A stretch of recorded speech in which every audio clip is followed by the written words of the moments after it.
Hiya, Lady Danny here, and after yesterday's video about fashion and how it impacts the earth, you might be thinking, okay, that's all great on a theoretical level, but what can I personally do to help?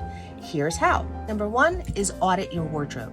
If you take everything out of your closet and try it on, then you have a baseline of everything that you own, what you really love, and what you really don't. For the things that you don't, you need to donate them, and we'll tell you how in just a minute. But the other important thing is if you see everything in your wardrobe, you know pieces that are essential that you're missing. Say that black turtleneck that can go under a variety of things in the winter, or you can also figure out combinations that you never considered before. Maybe you wear a two-piece outfit religiously, but you never thought about breaking those up as separates. Now is the time to look really carefully at everything that you own and figure out how to make it work to your best advantage. Now, after auditing your wardrobe, you'll probably find a number of gaps. So when you do have to buy something, do two things. One is buy less, and two, only buy what you love. When it comes to buying less, we need to overall only purchase things that, as Marie Kondo used to say, spark joy. If you don't love it, don't simply buy it because, oh, you need a white shirt, so you're buying this one because it's there. It's much better investment to find a white shirt that you really love, that you know you will wear time and time again and always makes you feel good. Trust me, you'll thank me later. And when you're shopping, where should you shop? Well, start by doing far less online. There's something about being able to try on something to see how it absolutely fits you and how it makes you feel. Yes, you can do that when you order things online, and then if you don't like them, send them back. But what you're wasting in air miles and fuel is also against the earth. So you might consider absolutely going into a place where you can try something on and getting the feel for what you want to purchase. When you're ready to make a purchase, consider places like consignment shops where you're actually giving new lease of life to someone else's purchases. So you can consider going into places like Green Street or Buffalo Exchange or whatever you have in your local area, and that includes places like Salvation Army and Goodwill.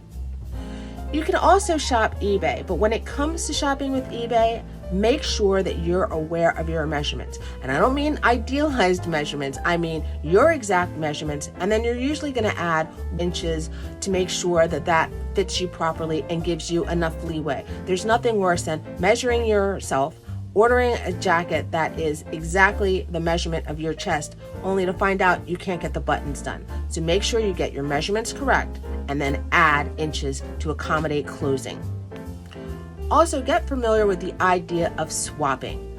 Some areas actually have swap meets where people bring bags of clothes, you take somebody else's stuff, they take some of yours, everybody leaves happy, and there's no money that exchanges hands. But there are also virtual versions of this. You can do something like buy nothing communities that are available on Facebook, or neighborly gifting, where you post pictures of what you have in your wardrobe to your neighbors, and they reach out letting you know if they're interested.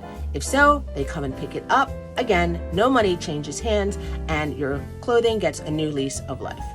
Finally, good old-fashioned make do and mend.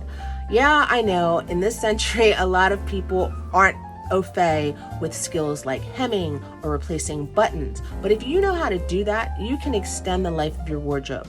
You can't imagine the difference that it makes simply replacing the buttons on a jacket. You can take it from drab to fab in no time.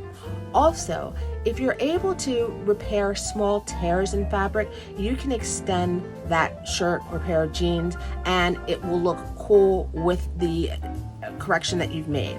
In Japan, it's called shishiko, which really means little stabs, and that identifies with the running stitch that they do around the actual rip or tear, and then the repair itself. It kind of highlights the repair.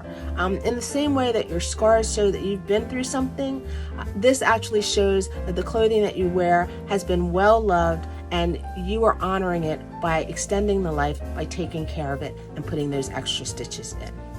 Some of you are really cynical and don't believe that one person is going to make much of a difference. But if you can lower your overall consumption, and instead of throwing away the 81.5 pounds of clothing the average person throws away a year, that is a start. And sometimes all we need is everybody to do a little bit, and collectively that makes a big difference.